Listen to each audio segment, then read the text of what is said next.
news out of Peru in the Joran Sloot murder case. A press conference that was expected to happen this morning was canceled, and now we're waiting to hear about whether Joran Sloot's confession is going to stand. Now, his defense attorney reportedly wants it stricken, and Sloot's in Lima after confessing to beating a woman to death at the Hotel TAC nearly 2 weeks ago. He was moved from the Peruvian National Police Complex by motorcade and is now at the Justice Complex. And, his legal woes continue in the U.S. Joran Sloot is also accused of extortion and wire fraud related to the Natalie Holloway disappearance about 5 years ago in Aruba. Now, in-session correspondent Gene Casares is right there in Lima, Peru. Gene, great to see you. And what is his lawyer saying? What is his new defense lawyer saying about the confession? Well, we just got off the phone with his private attorney, Máximo Alonso Altés Navarro, and he did tell us that he himself is currently getting threats because of his representation of Joran. But he said that he is definitely going to fight for his due process rights, that that's an important part of the legal system here in Lima, Peru. He also said that when Joran was interrogated and finally had that quote-unquote confession, he said that he was not represented in violation of their constitution, because he is saying although there was a public defender by his side, it was not someone that Joran wanted, agreed to, or consented to be by his side. He said that this public defender was not in fact representing the rights of Joran because he was a buddy, that's the word he used, with police. That is one thing that he is going to attack to try to suppress the confession. He said he is also concerned with the crime scene investigation, that he believes there were aspects with the body that the evidence was tainted, and that is something else that he will bring up with Peruvian prosecutors. He says there is no chance for bail in this case. He doesn't expect it at all. He does say that he just contacted the director of jails because Joran will ultimately go to a jail or a prison, as it is termed here in Lima, to spend the duration of his time during the pendency of the case. He is concerned for his safety, but was assured that Joran will be safe.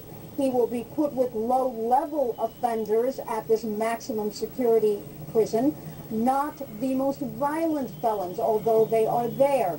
Now, it all happened very, very quickly this morning. There was supposed to be a press conference, but a convoy of vehicles carrying Joran left the police headquarters bound for the prosecutor's office.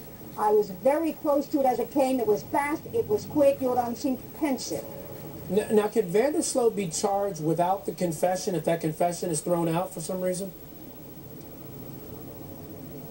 I think the throwing out of the confession will happen during the process itself, much as in the United States. A case goes forward. Prosecutors now have the criminal investigation that the police put together for this whole week. They are looking through it. They will determine what charges will be filed. Many times it's whether charges will be filed at all. But here, most likely, charges will be filed, and the suppression aspect will come later. Okay, so you're saying charges will most likely be filed. What happens next for Joran Sloot? You said he was whisked away in a motorcade this morning. What happens next? What do the next, say, couple of hours, couple of days look like for him? Well, this is really a formality to go to the public minister's office, as they call it, which is the prosecutor's office. He must be brought before the prosecutor at this point when the case is handed over to them. But it is expected later, possibly today, even rather earlier than later, he will be taken to what you see behind me. This is the Palacio de Justo, and this is Justice Palace. This is where judges are. There will be a holding cell. Joran will be in that holding cell. It will be a judge that will determine what prison he will be taken to. That determination is made not by prosecutors, not by police, but by a judge himself. Okay, Gene Casares, thanks so much. And let's bring in international criminal defense attorney Michael Griffith. He's represented clients in Peru. Michael, great to have you with us. Nice to see you, Ryan. Now, Michael, talk to us about the Peruvian system here, because Gene just said that the defense attorney is making a couple different allegations, one of which is that the defense attorney, the public defender that Joran Sloot was appointed, was kind of a buddy with the cops, maybe in with the cops down in Peru. Is that something that's common here? Is it relatively common for a new lawyer to come in and say, hey, I want to try to toss out this confession? Well, Ryan, it doesn't seem that important to me because, litigators, defense attorneys, no prosecutors all over the states if you practice in that local jurisdiction. To tell you the truth, I don't think that the confession or getting it thrown out has much import. The reason being, they've got the film of him going into the room, they've got the film with the lady, they've got the film of him leaving the room, they have a statement to the hotel clerk that let the lady sleep. You've got his DNA, her blood, and DNA possibly on her shirt, on his shirt, and also you have his consciousness of guilt of fleeing to Chile. In a case like this, if you give a confession to the judge of what's called the first instance, that might be helpful in securing a mitigated sentence. If this lawyer wants to fight the case, Joran might be in a more difficult position of not cooperating. That's very interesting. So, assuming just for now that they need the confession, they want the confession, I think what you're saying is they can file charges without it. But right. Assuming they did, how far could they go? What constitutes coercion in this kind of circumstance? And would they have had to have his private attorney there in the first place? I have to imagine they have the public defense system there for a reason. Yeah, they do. But as I said previously, at this point, Ryan, with all this other evidence, overwhelming evidence, the confession is really almost secondhand. It's not that important. Now, Ryan, I'll tell you what my concern is. I have been in the prisons in Peru, and there's two major prisons. One is Lurigancho, and I've represented Americans in over 24 countries. Lurigancho is the worst prison I've ever been in. And I've been, as I said, 24 prisons. I was a lawyer for Billy Hayes and Midnight Express.